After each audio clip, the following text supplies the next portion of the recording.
Kobe's like a son to me in that way, because he was malleable. I wanted to mold him in a certain way.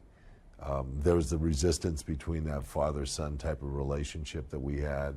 Michael was 27 or 6 or something, maybe 27 when I started coaching the Bulls. Kobe's 21. I treated him more like a son. I treated Michael more like a brother. He was formed. He had his game in hand. It was like let's do this. With Kobe, it was more, I want you to do this. Now, in the book, you never did this before, but you compare Kobe Bryant and Michael Jordan. Right. Tell me about that. Tell me about that comparison. This is something that people have asked me over all the years I've coached both these two guys. They both have this competitive zeal that's unmatched. You tell them to run through a wall, they'll say how deep and how wide and how high and everything else. They'll go through the wall. However, the competitiveness for Kobe stops at the end of the basketball court.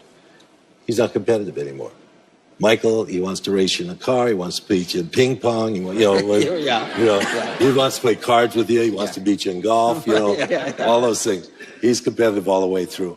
Now, Phil, I understand you agree with Michael Thompson when Michael screams to everybody that Kobe has better basketball skills than Michael Jordan. Do you agree with that?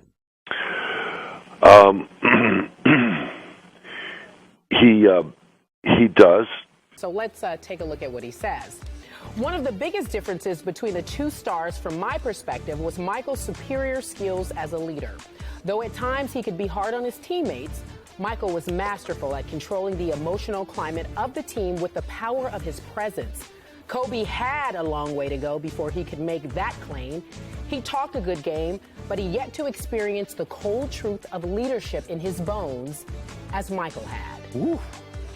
But the thing about Michael is that Michael would go on he would go on a scoring tear. He would go on like a retribution night, where I got to go after their leading scorer tonight because he and I are matched up and I need to take him down a notch to hurt this team type of thing.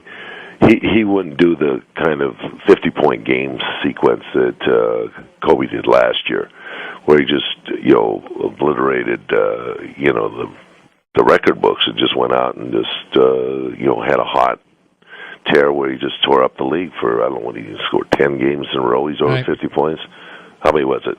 Well, I think he had the 4 straight over 50, and then there was a 9 in a row of 40 or more. Yeah. He was berserk. It was bizarre. I mean, those things, were there. But Kobe didn't have all the schooling. Dean Smith, North Carolina, that Michael had, was a little bit different, taught Michael a few things. Both of them championship players, no doubt about it. But then I make comparison about Michael's leadership, which he had a little better temperament about because I got here, he's 27. He had gone through the University of North Carolina program. He had Sam Perkins and James Worthy on that team that won a championship as a freshman. He had made the key shot. The joke was, of course, that who could hold Michael Jordan under 20 points? Nobody but Dean Smith, because his coach would sit him, right? So Michael had to pay allegiance to a system and to a college that had great teams. And so he was willing and able to slip into what I asked him to do and we asked him to conform to run this offense that we were going to run. So he was capable of doing that. Whereas Kobe was 21 when I got to the Lakers. He was a kid developing, never played college basketball. Been a high school basketball player that could do what he wanted to do basically on the floor. And I asked him to be a point guard or the lead guard, set up an offense that was going to feature Shaquille O'Neal. So he had to take a different role entirely. So we talk about those comparisons, and I think it comes out pretty even for both of them. When you look at it, Michael shot 49, 50%. He was Kobe hasn't been able to do that. So there's a big difference, Michael, when you compare those two, that the shooting percentages were quite a bit different. You compare Michael and Kobe in the book. What are the things that are different about them? Really the body. Michael's a broad-shouldered, muscular guy who's, forceful, could pick the ball up and do, with just one hand and do something with it. Kobe is, more of a slithery player who can get through gaps and everything else, and he steps through things, and he has a remarkable flexibility. I think that he has overall. So there's some things that Michael Jordan had that Kobe doesn't have. He has a bigger body. He was stronger. And Kobe's strong. Well, hitting that curveball up there in the majors is really a tough thing to do. Those guys, they don't throw many straight balls. As Michael Jordan found out. As a wide receiver, yeah, Kobe's pretty good. He's got small hands, Right. but he's got good hands. And that's the difference. When you ask me the difference between Michael and Kobe, the mitts that Michael had, those mitts were something incredible. It really helped his game out. He had these incredible hands, and those hands were, billion-dollar hands, where he could do so many things with it.